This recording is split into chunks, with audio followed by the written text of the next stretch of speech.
More than 3,000 years before our era, the people of the Nile had already built a civilization that wove magic into the very fabric of life. In 1901, the Egyptologist E.A. Wallis Budge, keeper of Egyptian antiquities at the British Museum, gathered the surviving spells, amulets, and rituals of that world into a single study he called Egyptian magic. To the Egyptian, he wrote, magic was no idle superstition, but a sacred science, as old as the gods and as necessary as bread.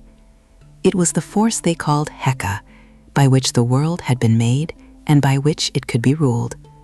This deck walks through that ancient art, the amulets and the names of power, the spells and the gods, and the long journey of the soul beyond death.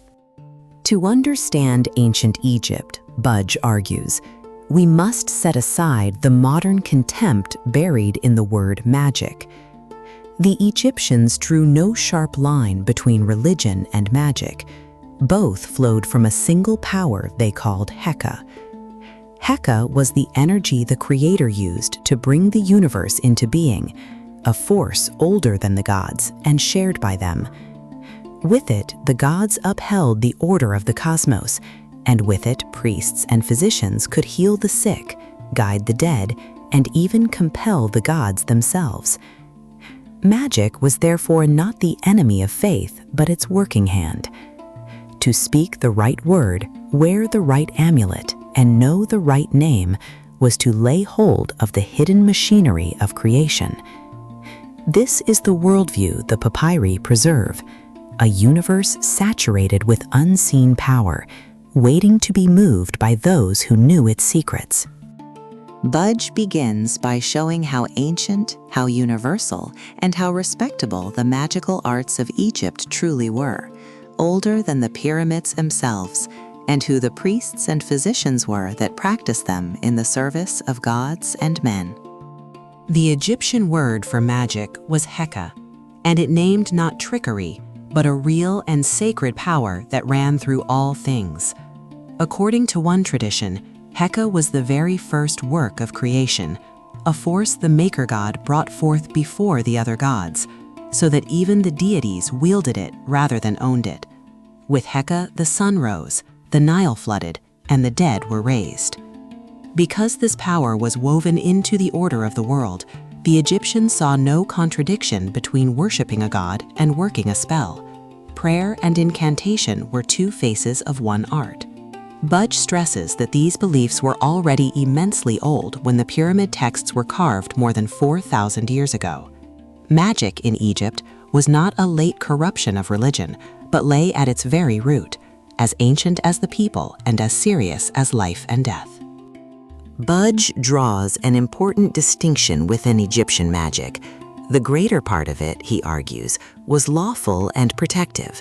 Magic worked by priests in the temples and at the tomb to heal the sick, to guard the home, to drive off serpents and disease, and above all, to defend the dead upon their journey. But there was a darker stream as well. Sorcery worked in secret for private malice, to bind a rival, to win a lover, or to bring ruin upon an enemy. The same tools served both ends, the figure, the name, the whispered formula. What divided them was the intention of the one who used them. The state feared the second kind enough to punish it severely, and a famous trial under Ramesses III condemned conspirators who had turned wax figures and secret writings against the king. The professional magician of Egypt was a priest. Foremost among them stood the Kerheb, the chief lector or reciter, the man who held and read the sacred rolls in which the words of power were written. His authority lay in the book, to recite the correct spell in the correct voice at the correct moment was to make it work. Around him moved other specialists, the priests of the goddess Serket who treated scorpion stings, the physicians whose remedies mingled drugs with incantations, and the temple scribes who copied and guarded the texts. These men were trained in the houses of life, the temple scriptoria where the magical and medical writings were kept. To the ordinary Egyptian, they were not charlatans, but learned servants of the gods, masters of a hidden knowledge that could turn aside misfortune, cure the body, and open the gates of the next world. Magic in Egypt was not reserved for kings and temples. It reached into every household and every hour of the day. A mother tied a protective knot or hung an amulet about her child to fend off the demons believed to bring fever and nightmare. The sick swallowed remedies, while the healer recited the spell that gave them force. Travelers feared the scorpion and the snake and carried charms against them. Spells guarded the bedroom, the river crossing, and the woman in childbirth. The Egyptians peopled the unseen world with countless spirits, some kindly and some hostile, and magic was the means by which an ordinary person could win the favor of the one and turn away the other. Budge shows a people who lived in constant practical commerce with the invisible, not in dread alone, but with a confident craft for managing the powers that surrounded them on every side. From the cradle to the tomb, the Egyptian armed himself with amulets, small charged objects whose shape, substance, and color were believed to pour protection and life into the one who wore them. An amulet was a small object that drew good and repelled evil, and the Egyptians trusted it above almost every other charm. Its power flowed from three things working together. First, the form. An amulet shaped like the ankh gave life. One shaped like the eye gave wholeness. One shaped like a headrest guarded the head. Second, the substance. Gold for the flesh of the gods, green stone for new growth, red carnelian for blood and vitality, blue lapis and faience for the heavens. Third, and most vital, the word of power recited over the amulet as it was made or laid in place, which awakened and sealed its virtue. An amulet uncharged by the spell was only a bead. Spoken over by the priest, it became a vessel of living force, the everyday armor of the living and the dead alike. No amulet was more beloved than the scarab. The Egyptians watched the humble dung beetle roll its ball of earth across the ground and saw in it an image of the sun rolled across the sky, and they named the insect after the god Khepri, he who comes into being. For the same word, Khepr, meant both the beetle and the act of becoming. The scarab thus stood for the rising sun, for self-creation, and above all for resurrection, the promise that the dead, like the morning sun, would come into being again. Carved from green and blue stone or molded in glazed faience, scarabs were worn in life as charms of good fortune and pressed into the wrappings of the dead in their thousands. Their flat undersides were inscribed with names, prayers, and signs of power, so that the wearer carried both the symbol of new life and the written spell that secured it.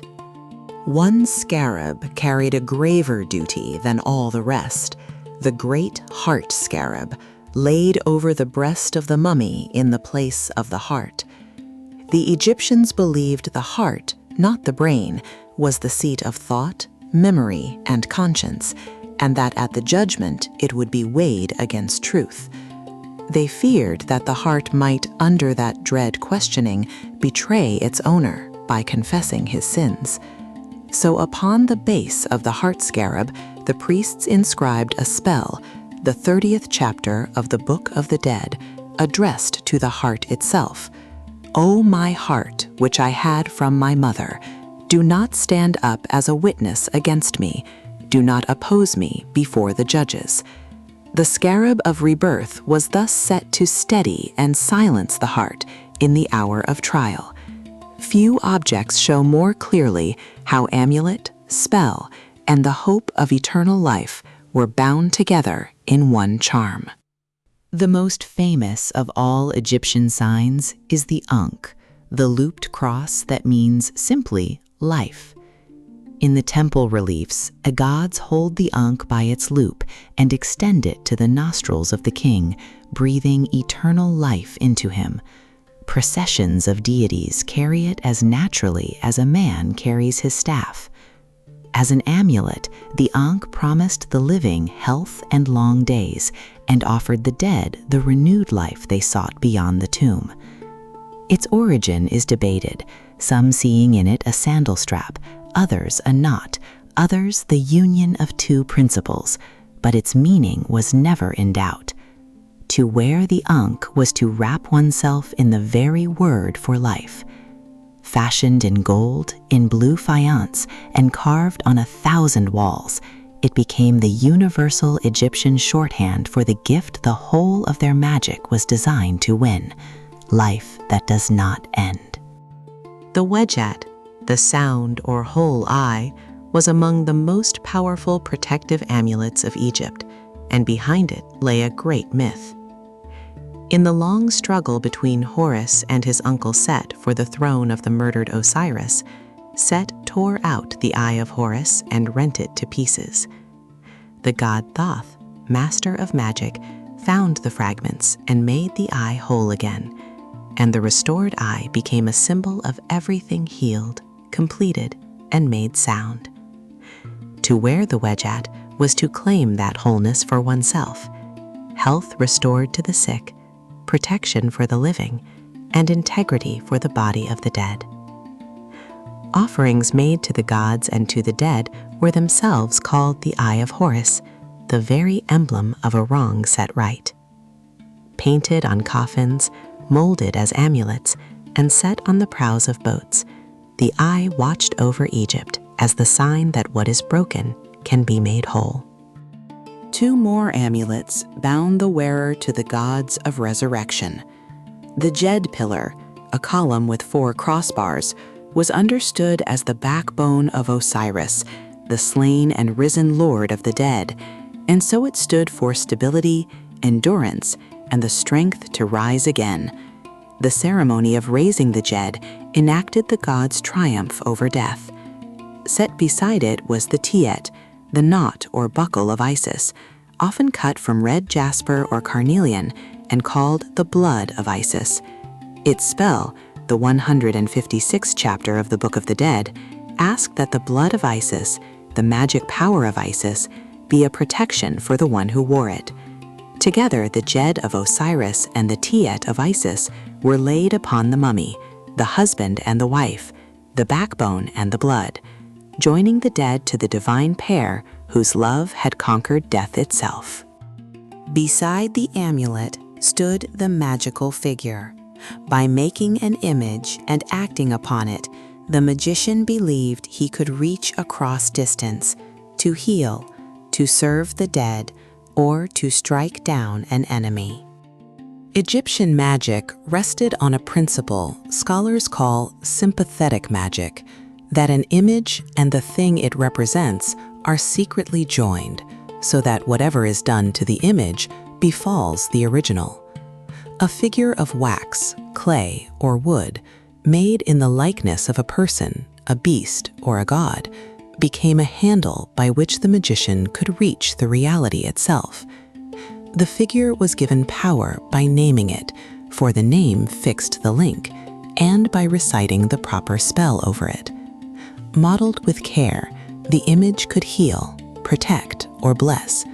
Modeled in hatred, and then pierced, bound, or burned, it could afflict and destroy. To act upon the copy was to act upon the original. From this single idea grew a vast range of practice, from the servant figures laid lovingly in the tomb to the cursing figures buried in secret against an enemy. The most common magical figures in all of Egypt were the Ushapti, the little mummy-form statuettes buried with the dead by the dozen and the 100. Their name comes from a word meaning answerer, and their purpose was tender and practical. The Egyptians imagined the next world as a real land that had to be farmed, with fields to plow, canals to clear, and sand to carry. Rather than labor there himself, the dead man took along a workforce of magical servants. Each Ushapti was inscribed with the 6th chapter of the Book of the Dead, so that when the dead was summoned to work, the figure would answer in his place. "Here am I," it says, "I will do it." A well-supplied tomb held one Ushapti for every day of the year, with overseer figures to command the rest. In these small blue servants, we see magic enlisted not for power or vengeance, but for rest.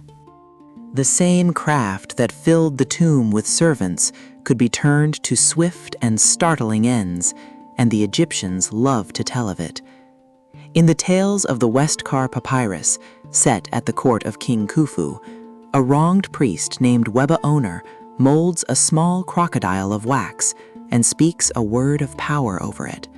Cast into the water behind an unfaithful man, the little figure swells into a living crocodile 7 cubits long, which seizes the offender and drags him under. In the same collection, the magician Jeti is said to be able to lift a severed head and knit it back to its body. Such stories, half marvel and half belief, show how completely the Egyptians trusted the power of the modeled image and the spoken spell. Behind the wonder lay an everyday seriousness.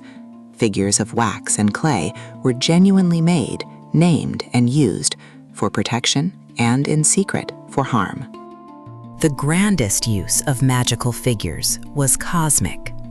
Each night, the Egyptians believed, the sun god Ra sailed his boat through the darkness of the underworld, and each night he was assailed by Epep, a vast serpent of chaos who strove to swallow the sun and end the world. To help the god, the priests of his temples performed a daily ritual set down in the Book of Overthrowing Epep. They made a figure of the serpent in wax, wrote its name upon it, then spat upon it, trampled it, stabbed it, and burned it in a fire, reciting curses as it melted away. By destroying the image, they believed they shared in the destruction of the real enemy and helped to secure the sunrise. The same craft that could harm a private foe was here raised into a sacred defense of cosmic order, performed for the survival of the world. For the Egyptian, the name was no mere label, but a living part of the soul. To learn a hidden name was to gain command over its bearer, even in one great legend, over the sun god himself. For the Egyptian, the name, the Ren, was not a sound attached from outside, but a living part of the self, as real as the body or the shadow. A being truly existed only so long as its name was spoken and remembered. To lose one's name was to be blotted out of existence entirely. From this belief flowed a whole grammar of power. To preserve a name was to preserve the person, which is why the dead begged that their names be made to live, and inscribed them everywhere on tomb and coffin. To erase a name was an act of destruction. Pharaohs chiseled out the names of their predecessors to annihilate them in the next world. And to know a hidden name was to gain command over its owner, for the name was a handle on the very being of a god, a demon, or a man. Names, therefore, were guarded, concealed, and fought over like treasure. The supreme illustration of this belief is the legend of Isis and Ra. The aged sun god, the story says, ruled gods and men, but kept one thing hidden, his secret name, the source of all his power. Isis, the cleverest of the goddesses and great of magic, resolved to win it. She gathered the spittle that fell from the old god's mouth, kneaded it with earth, and shaped a serpent, which she laid in his path. It bit him, and a poison no god could cure burned through his limbs. As Ra cried out in agony, Isis offered to heal him, but only if he would tell her his true name. Long he resisted, but at last in his torment, he let the hidden name pass from his heart into hers. Isis healed him, and from that hour she held a share of his supreme power. The tale shows the whole Egyptian theory of magic.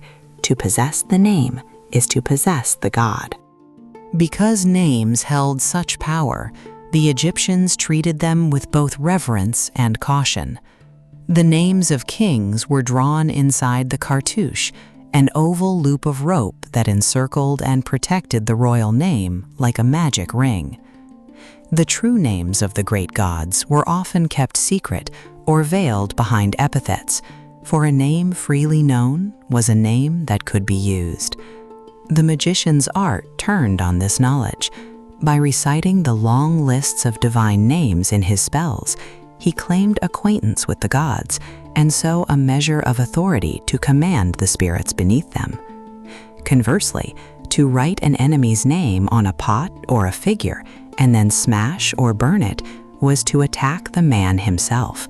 Such execration rituals against the foes of Egypt have been found inscribed on broken jars.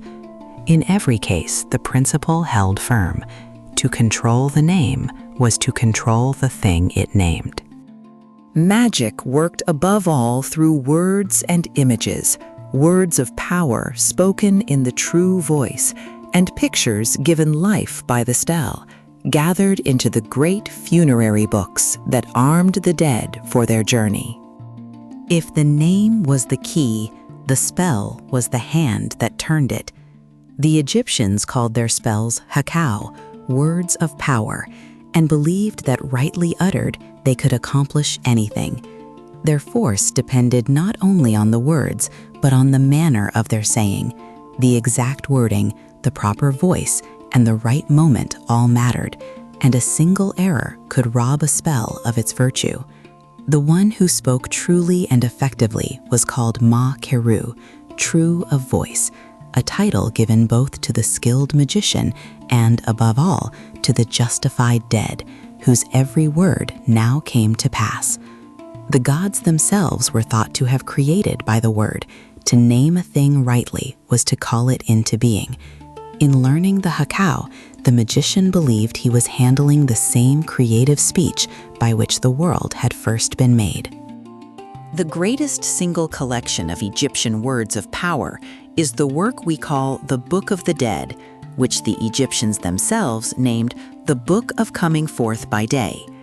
It is not a scripture to be believed, but a practical handbook of nearly 200 spells, copied onto papyrus and laid in the tomb to arm the dead against every danger of the next world.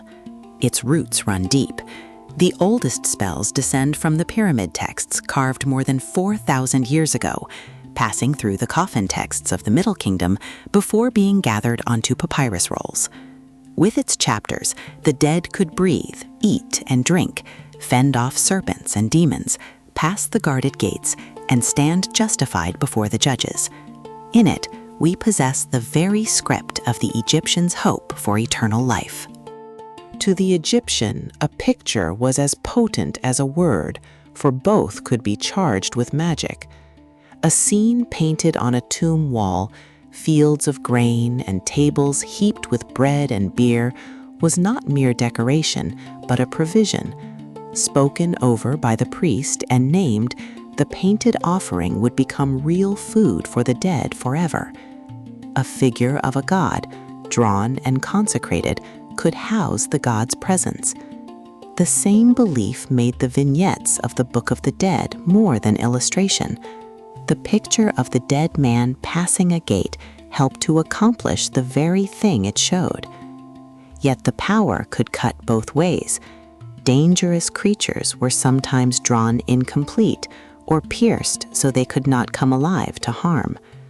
To make an image was a serious act, for the image shared in the life and the fate of the thing it portrayed.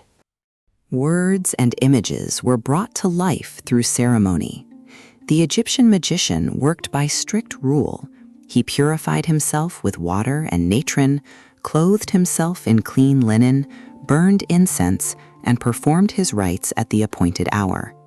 He drew circles of protection, kindled fire, poured libations, and raised the figures and amulets as the spell required. Greatest of these rituals was the opening of the mouth, performed upon the mummy and upon statues of the gods and the dead. Touching the mouth and eyes with a special blade, the priest opened the census of the lifeless form so that it could once more breathe, see, and speak. Through such ceremonies, the magician believed he bridged the visible and invisible worlds, making word and image take hold upon reality. Magic was thus not chaos, but a disciplined and sacred craft. Behind every spell stood the gods who first spoke it. Egyptian magic looked above all to Thoth, lord of the words of Kaur, and to Isis, the great enchantress, whose cunning even the sun god could not resist.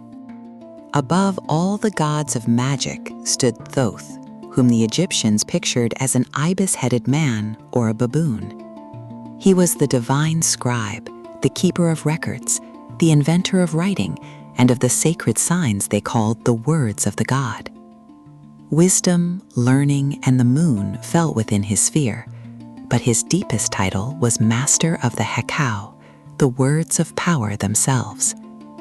It was Thoth who knew the spells that healed and protected, Thoth who recorded the verdict at the judgment of the dead, and Thoth who, in myth, restored the torn Eye of Horus by his art. The Egyptians believed he had written sacred books with his own hand. Centuries later, the Greeks identified him with their Hermes and called him thrice great, and under that name, a whole tradition of magical writing looked back to him as its fountainhead. If Thoth was the master of magic among the gods, Isis was its mistress, and to the Egyptians the most beloved of all the deities.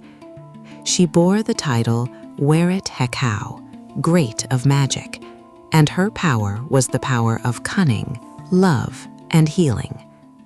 The myths made her the model magician. She had wrung the secret name from Ra, and by her spells she gathered the scattered body of her murdered husband Osiris and hid their child Horus in the marshes from his enemies. When the infant Horus was stung by a scorpion, Isis healed him with words of power, and that healing became the pattern for countless human spells against venom and disease, recited over the sick as though they were the divine child himself. To call upon Isis was to call upon a mother's fierce protective magic, magic at its most tender and most strong. Magic was so fundamental to the Egyptian universe that it was itself a god. Heka, the same word that named the force, was personified as a deity who stood among the company of the gods and sailed in the sun god's boat.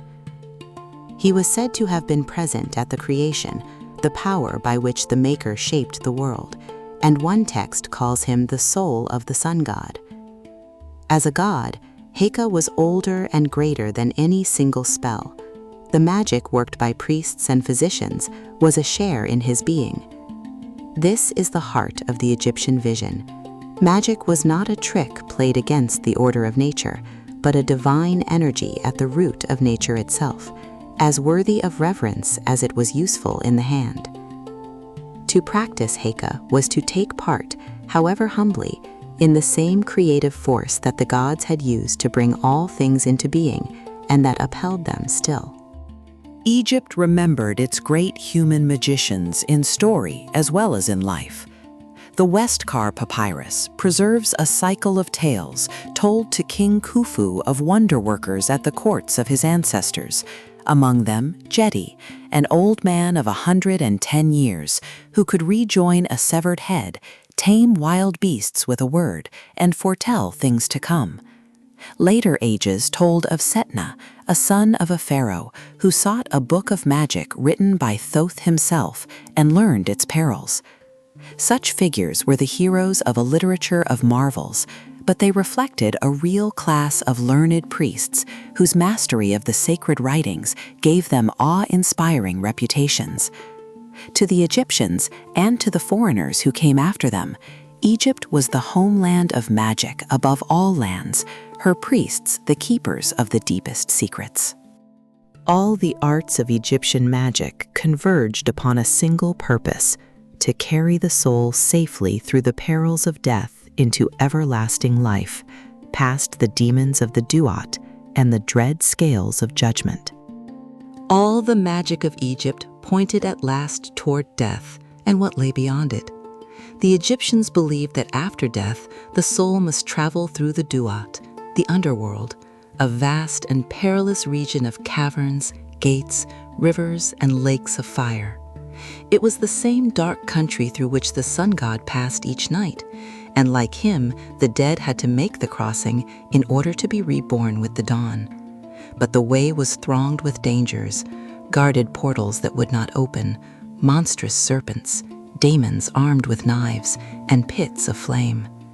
None of these could be overcome by strength, only by knowledge, the right spell, the right name, the right word spoken at the right gate. This is why the dead were buried with their books of magic, the answers the soul had studied for a lifetime. The perils of the Duat were met with words. The funerary books gave the dead the names of the gates and of the fierce beings who guarded them, for to address a gatekeeper by his secret name was to compel him to let the soul pass. The Book of Gates and the chapters of the Book of the Dead are filled with such challenges and replies. The guardian demands to know who comes, and the dead answers with the correct formula, declaring his purity and naming the powers he serves. Knowing the names of the demons, the dead could turn them aside. Ignorant, he would be seized and devoured. The same craft that had served the living now served them beyond the grave, for the journey was governed by the unbreakable law of Egyptian magic, that to know the true name of a thing is to hold mastery over it. Armed with their books, the dead walked the underworld not as victims, but as initiates. At the heart of the journey lay the judgment. In the Hall of the Two Truths, the dead was brought before Osiris and a tribunal of 42 divine judges, and there his heart was set upon a great balance and weighed against the feather of Mot, goddess of truth and right order. The jackal-headed Anubis adjusted the scales, while Thoth, the divine scribe, recorded the result. The dead recited the Declaration of Innocence, denying before each judge the sins he had not committed. If his heart, heavy with wrongdoing, sank against the feather, a waiting monster, Ammit, part crocodile, part lion, part hippopotamus, would devour it, and the soul would perish.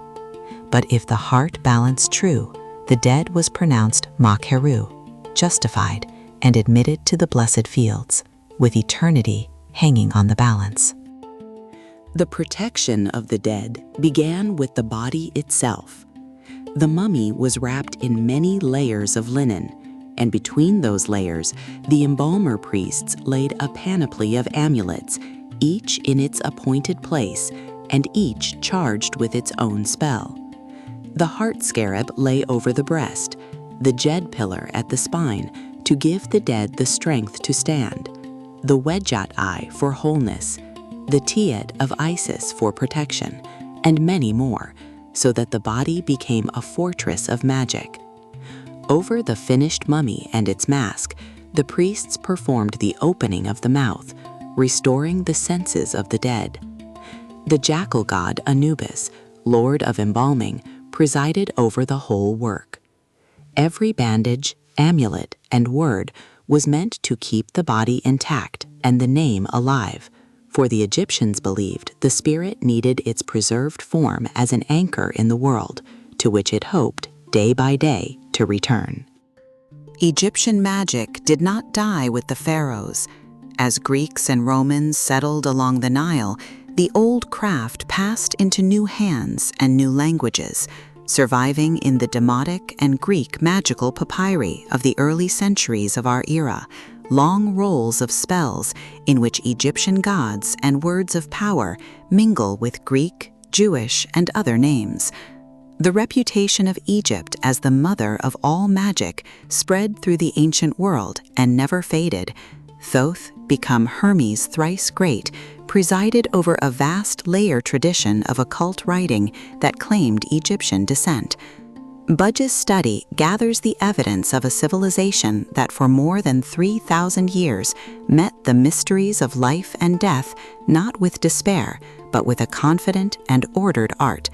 In the amulet, the name, and the word of power, ancient Egypt left one of the world's oldest visions of the unseen. We have followed the magic of ancient Egypt from its root in Heka, the sacred force older than the gods, through the amulets that armored the living and the dead, the scarab, the ankh, and the Eye of Horus, through the figures of wax and clay, the secret names of power, and the words and pictures that gave the funerary books their force. We have stood with the great gods of magic, Thoth and Isis, and walked at the last with the dead through the gates of the Duat to the weighing of the heart. In all of it, we have seen not idle superstition, but a coherent and ancient vision of a world alive with hidden power, and of a people who face death with a craft built to overcome it. If this journey through the spiritual world of the Nile moved you, share it, subscribe, and like so that more of these voices reach the light. Until next time, keep seeking the wisdom the ancestors left carved in stone.